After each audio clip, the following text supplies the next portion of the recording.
magsimba. Dito kami ngayon sa subway. Sakay kaming train papuntang church. Siguro biyahe namin mga 1.5 hours to 2 hours. Medyo late na nga namin. Kasi wala pa tulog si Dus. Church kami. Ano dito ngayon eh? Summer.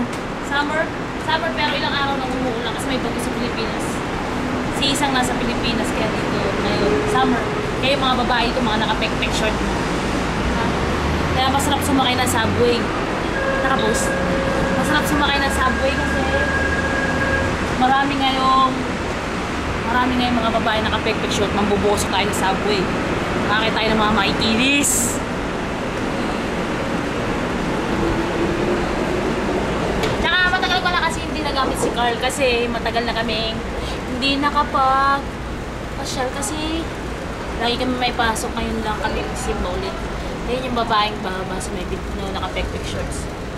Yung babaeng bababa sa may simple yan. Pumbusin. Kunyari ang pinukunan mo. Ayan, naka-pek-pek short kasi mainit na rito ngayon. Sobrang init na rito. Walang hangin. Basta lagi ang kinikilo. Pek-pek shorts, di ba?